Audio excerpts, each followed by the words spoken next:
Greetings of peace. Welcome to the Deen Show. I'm Eddie, your host, and this week on the Deen Show, we're going to be talking about a fascinating story about a young man who at a young age was going to the church with his grandmother, and then he became a staunch atheist, joined the military, had this blind hatred of Islam. Now he's on the Deen Show. Let's hear what he has to say. We'll be right back. This is the Deen Show.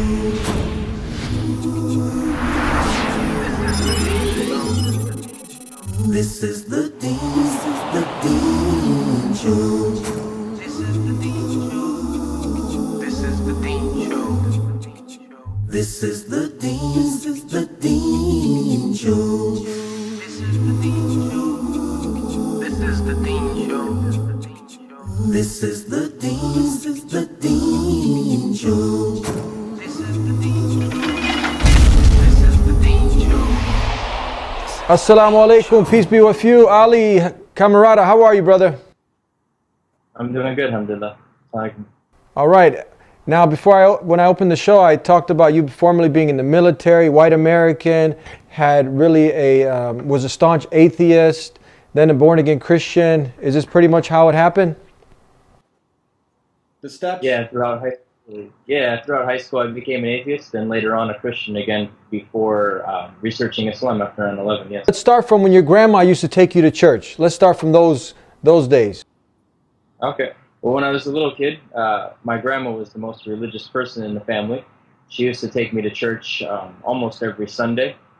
She was Lutheran. I went to the Bible study on Wednesdays and basically spent my summers, in Christian groups and Bible studies and things like that.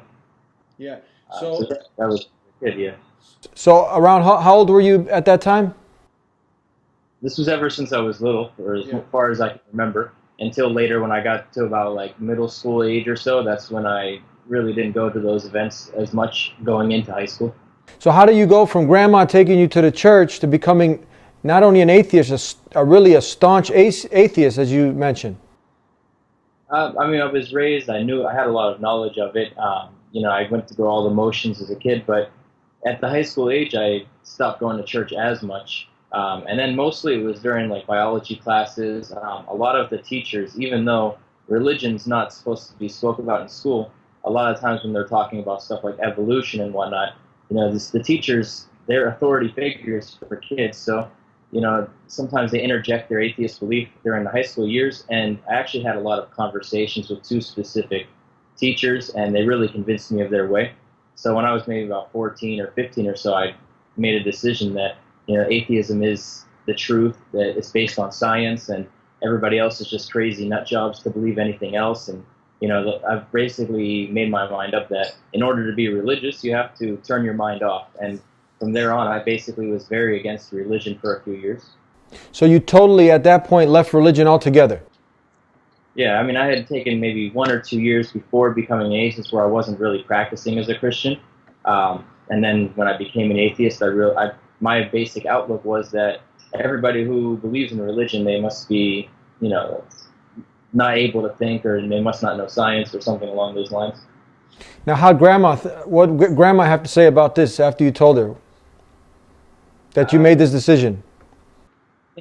I didn't really have any discussions with her about that. It was my grandma, but it was mostly something that I talked with people my own age about. I wasn't pushing that on anybody at the time. It was just something that I mostly believed strongly myself. From there, you went on to join the military. Tell us about this.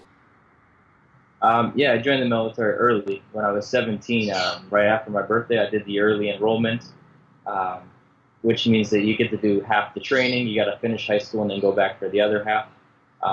I signed up. They were going to pay for the college.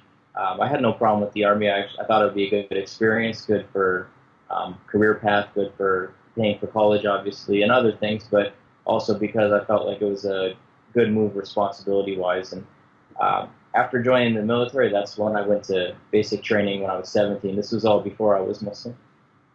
Yeah, and this was, you joined the military, was this before 9/11 or after 9/11? This was actually the year of 9/11, but in March that year, so it was right after I turned 17, before 9/11. So was the hostilities that we see towards Islam and Muslims, was it anywhere near where it is today back then?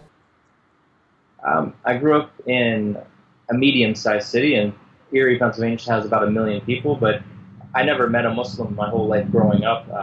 We don't have many international like races or anything, not many immigrants, because it's a smaller city.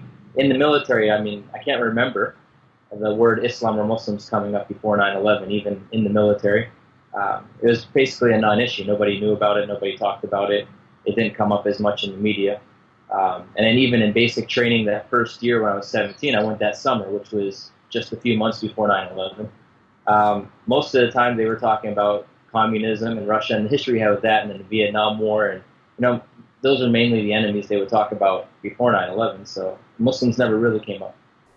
Now you talk about in your story that you ended up having, like most people, just this blind hate of Islam. What do you mean you just had a blind hate of Islam? What does that mean? I came back from the basic training because I did the early entrance program. I did half of the normal 16 weeks. I did 8 weeks. I came back. I was playing football for my high school at the time, and when I returned, it was about 2 weeks before school started, and 9/11 happened about the week after that. So I just got back from basic training, maybe about 3 weeks later. Basic training, you spend 8 weeks with the military. You wake up in the barracks, you sleep in the barracks, you polish your boots every night. You have a half hour to write letters. The rest of the day is completely, you're into the system of this military way of thinking. You have the community, like the brotherhood of the military, stuff like that. And 3 of my friends also had done the early entrance. So in the early entrance program, I had 3 friends in my same grade. 2 of them were also on the football team with me. So we all came back from basic training, and 3 weeks later, 9/11 happens. And being new in the Army, we were also thinking, like, maybe we're going to get deployed because, something happened. Maybe we're going to have to go Iraq. And I don't know, they weren't discussing Iraq, mostly Afghanistan back then. But after this 9/11 happened, especially being in the military, I had this feeling like us versus them, and these people attacked us. And everything on the media, of course, is going to be one way. So I was overcome mostly by the media and by the us versus them mentality. And, it was basically like a fight type of attitude, and I had the blind hatred because I saw them as the enemy, and that's the way they were always made out to be. So now you come back from the military, and how was your perception? So you go from being a born-again Christian, you go from going to church with your grandmother, then you end up becoming a staunch atheist, you join the military, and somewhere in there you end up becoming a born-again Christian. Actually, at the time that I joined the military, I was starting to question some of the atheist presumptions, the assumptions they make about this is against religion, this is with religion, and I had some questions in my mind, a few doubts. When I joined the military, actually every Sunday, you have the choice. And in basic training, you can't go to, I don't know if they changed it, but you can't go to Juma or anything. Sunday is the only religious day. And in the military, you can basically stay back with the drill sergeants and clean, or you can go to the church. So even the atheists went to church during the basic training, and they mostly fell asleep in the back. But I went every Sunday for church. Some of the things that were said were a little bit inspiring at the time. I took a Bible with me and started reading it every day. And then even when I got home before 9/11, I started reading a lot. And that's the time where I got very back involved with Christianity, maybe a month before 9/11, 2 months. And I was born again at that time. I went through the process. I was born again, overcome with the Spirit of Christ, all this stuff they usually talk about. But at that time, I really became a practicing Christian again after reading about the religion and everything. And that happened after the military. All right, let's hold off right there. We're going to take a break, and we'll be right back with more to hear about this incredible story here on The Deen Show. Don't go anywhere.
alaikum, alaikum.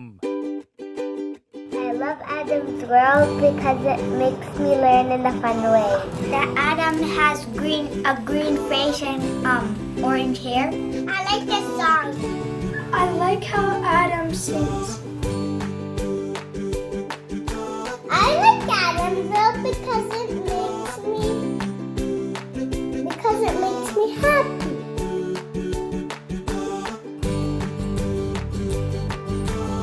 What? No. No. No. And here's Adam and here's Anissa. Adam is and his sister. Adam is a boy and he is really smart.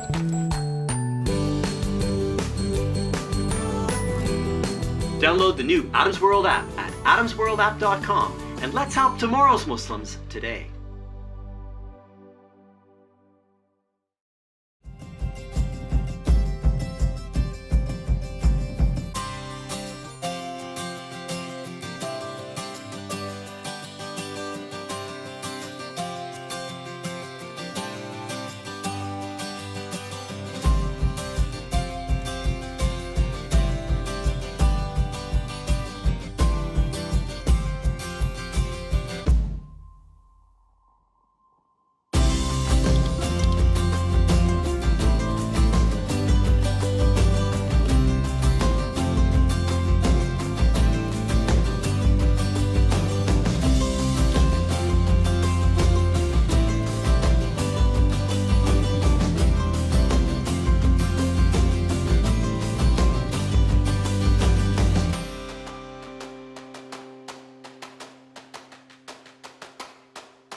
With the flow, but also I internalized as well, hating these other people that would attack us. For maybe about the next 2-3 months, that's all it was, just blind hatred. I didn't know anything about Islam.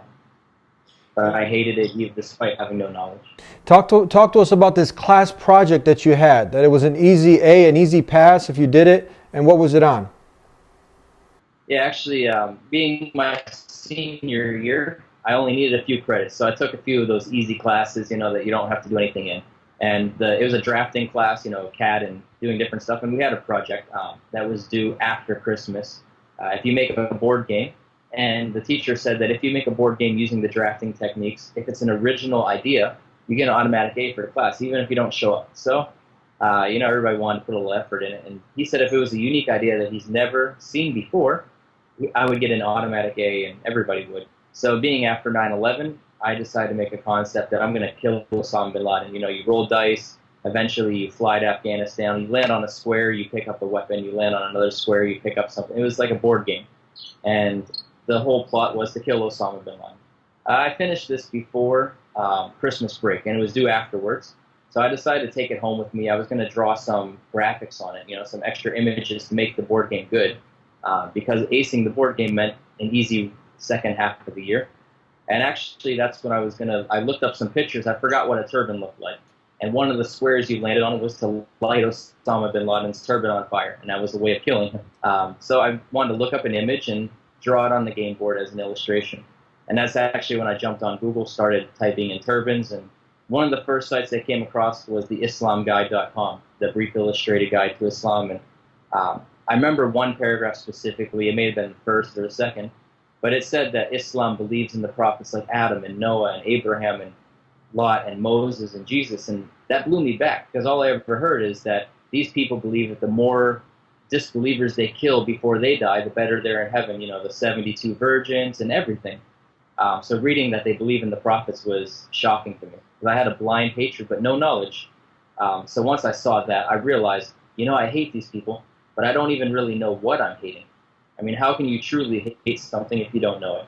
And then combined with my being born again for about the last maybe 5-6 months at the time, I also asked myself, how can I truly call myself a Christian if that's the only religion I ever even knew anything about?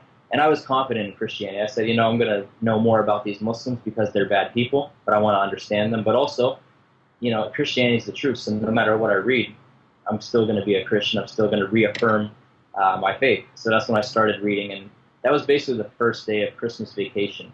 So I had no school for a week or two, and I just started reading, basically nonstop for a week or two. And that was my first exposure to Islam. I never met a Muslim. I didn't even know they believed in the prophets. And then that was basically from zero, I started reading. Tell us about Joseph. You mentioned a retired 20-year veteran who was in the Navy. He was also a Muslim that you hooked up with. Tell us about this experience. Okay. Yeah, from where I left off, the part of reading, basically I started reading a couple of days before Christmas or around Christmas. I ended up becoming Muslim after 1 week because I dedicated myself to reading 10, 12, even 14 hours a day from waking to sleeping. And I became Muslim after learning about it. But after that, I didn't tell anybody. I told some people online. Some of the support groups that are around now, even like Facebook, stuff like that, wasn't available back then. So I kept Islam to myself. I emailed an MSA and got an email back that, hey, there's not really an MSA. It was just two of us and we graduated. But I have a couple friends you can talk to. And he was one of the guys I ended up finding through AOL Instant Messenger. And he was working for CARE down in Washington, D.C. at the time, about a 7-hour drive away from me. And I remember mentioning to him I was military, he was military, and we both converted. And he said, so how's your Muslim community? I was like, what do you mean? I haven't met a Muslim yet. And actually, the brother, mashallah, may Allah reward him, instantly he was like, what? You didn't meet a Muslim? You need to meet a Muslim. So he actually drove up 7 hours to meet me. We ate some Chinese food together. He gave me a couple things. And another brother from New Jersey actually mailed me some stuff from an Islamic bookstore website.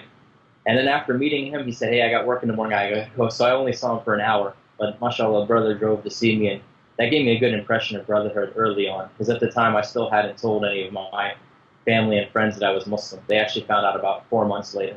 You still keep in contact with Joseph? Yeah, I see him online. Now we're in different countries and stuff, but I still contact him as much as we can. We're both kind of busy, but over Facebook and chatting, I see him. You want to give him the salams before we go to break? To Joseph, that was actually the first Muslim, white American, who accepted Islam. Go ahead. This salam's for you, Joseph, if you're out there, from our brother Ali. All right, we're going to be right back with more of this wonderful story here on The Deen Show. Don't go anywhere. Please subscribe to The Deen Show. Follow us on our official Facebook and Twitter pages in the links below. Please also help support The Deen Show by making a donation in the link below. Back here on The Deen Show, and we left off with Joseph coming to see you, right? And then, so before that, you already had accepted. You accepted that there's nothing worthy of worship except the creator of the heavens and the earth, the same God that Jesus worshiped, Moses, Abraham. You weren't doing anything different. You even have a beard now. I mean, this is a part of Islam, but some people tuning in, a lot of the not yet Muslims, they heard you say Osama bin Laden, and they've heard 9/11, they see you with a big beard, Muslim. I mean, that's like a formula for a disaster for some people. What do you have to say when people, they have these negative perceptions of Islam due to the negative propaganda? What do you say to them? I can bear witness myself that I was in the military. I was, I didn't convert to be a terrorist or anything like that. I had a healthy hate for, anybody that would kill innocent lives. After becoming Muslim, I've met plenty of ex-military, actually, I have yet to meet a single terrorist, actually. I've become Muslim, I'm practicing religion, I go to 10, 20, 30 different masjids since I've been Muslim, too many to count. I have yet to meet a terrorist, so, anybody that tries to say, oh yeah, you have thousands of terrorists, there's 2 billion Muslims, so what is that, it's like a decimal point, 5 zeros, and then a 1%, It's something that definitely people perceive it to be something that's common, but it's not. Even the FBI said only 6% of terrorists are actually Muslim. So as much as the news hypes it up, it's not much really. I haven't met one, and Islam's never taught me to blow anything up. So Islam's never taught you to blow anything up, but it's taught you how to live a good, righteous, wholesome life. Let's talk about that. The purity of Islam. Islam is definitely the fact. After converting to Islam, I was. Go ahead. Yeah, after converting to Islam, I was a little bit afraid to tell my family, my friends. There was a lot of negative stigma Despite the peaceful teachings, despite the good way of life and morals of Islam, there was still a stigma. It was worse than anything else you could tell your family. Hey, I became Muslim. So maybe for about 4 months, I was learning the religion slowly at the time. I didn't know. I remember eating some pork a couple weeks after becoming Muslim, and a Muslim online saying, "Hey, what'd you do? You're not allowed to do that." So I learned over time, bit by bit. But finally, when I told my family, I wasn't eating pork, and they asked why, and it came out that, hey, I'm Muslim. So, there was a tough 1 or 2 months. Even my parents, they said, this is just a phase. When you go back to the military this coming summer, you're going to come back to normal. They thought it was, like a teenager going through a phase. And then after going to the military, I definitely had some run-ins with people since I declared my religion as Islam on my dog tags and everything. That was the first summer after 9/11. So there was a lot of people who voluntarily joined the army just to fight Muslims. And here I was, the only Muslim in the basic training unit. And it was definitely, an experience. But people ask that all the time. Even I had a drill sergeant ask me, when we get out on the battlefield, which way is your gun going to point? Are you the enemy or are you one of our actual soldiers? So a lot of people had this stigma. So, the perception is that being a Muslim instantly makes you the enemy. Like I talked about before, the us versus them mentality. So in the military, even though I was wearing the uniform, even though I was, standing in line next to them, some people perceived as the enemy. And, like I said, this was months after 9/11, so some of it was to be expected. After getting back from the military, family, friends, a lot of them cut me off. They thought, okay, it's not a phase. Still, again, the 9/11 stigma floating around. I ended up having to leave my home city at that time and move in with there was a Muslim brother I met through Joseph, somebody else, and I moved down to Virginia. And one of the best things I did as a new Muslim, even though that was maybe 9 months after becoming Muslim, was I moved in with a roommate, a very good Pakistani brother named Salman, and I moved from Erie, which had no Muslims basically, to Virginia, which had many masjids in the DC area. And one of the best things was able to go to a masjid, meet an imam, be involved in a community. So as a new Muslim, being involved in an active community was one of the things that really allowed me to start learning my religion. And that's when I started growing the beard and learning that these certain things are obligated by Allah. And I grew my religion by being part of a community and going to classes. And that was probably one of the best things I feel.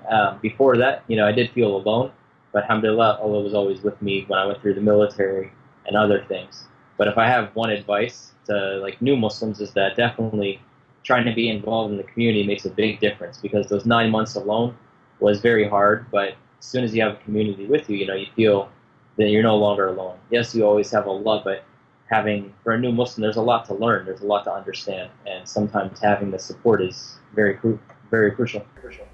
We're going to talk about, I got 2 more points, and because we're almost out of time, we're going to talk about faith chat in a second after this last question. So what was it about Islam that had you go against all the odds, that had you finally accept it?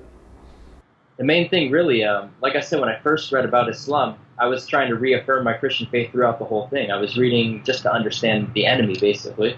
But part of it, I read early Christian history. I'm thinking, the Muslims claim that Muhammad is a prophet that came after Jesus. They believe in Jesus. So I read the early Christian history, what happened after Jesus, how the Bible came to be, 3-4 centuries later. And I actually read the story of Salman al-Farsi at one point. He was a Christian scholar from Persia, and, his brother priests and stuff said that, the message of Jesus is lost. There's going to be a new prophet that will come and revive it. And we know, even in the Old Testament, that when the message of a prophet would fade, a new prophet would come to revive the message. It wasn't something that was illogical or anything. So the early Christian history, combined with the fact that what the Muslims were speaking and teaching, just made perfect sense. I found it to be the truth, nothing else. I didn't care about are Muslims terrorists at that point. At one point, I just felt, this is the truth. And I ended up telling myself at one point that while I'm reading these articles on Islam, I'm convinced already. So when am I going to become a Muslim? And for maybe one day I was thinking no, I can't be Muslim, I'm white. But, eventually it was just kind of a gradual process, reading and learning. I realized this is the truth, and then I accepted that. Last thing I want to talk about, we have 30 seconds left. Tell us about the New Muslim Academy and also where people can hook up with you at faithchat.com. Yeah, actually, one of my first teachers in Virginia, Yusuf Idris, he runs the New Muslim Academy. It's one of the best online resources for after the Shahada. Before the Shahada, when you're not a Muslim yet, faithchat.com, we have a live team and some articles, and we try to spread the message of Islam to those who don't know it yet, just like I did at one point. So if anyone has any questions now, maybe that person's a blind hater, but they like what we have to say, they're really inquisitive now, they want to learn more, they can hook up with you at faithchat.com. Yes. Okay, thank you so much for being with us, brother. It was a pleasure. Peace be with you. Assalamu alaikum. Thank you, Ali, for being with us here on The Deen Show. What an incredible story. Don't forget newmuslimacademy.com. And if you want to hook up with him, faithchat.com. I get fascinated every time I hear an individual come on and share their story, because there are so many people. Without a doubt, Islam is something rational, logical. And if you look into it, if you put this blind hatred, this racism, this animosity that you might have, that's really based on a false fear. But like he did, he really looked into Islam. He looked at the evidence of it. It's pure message of monotheism.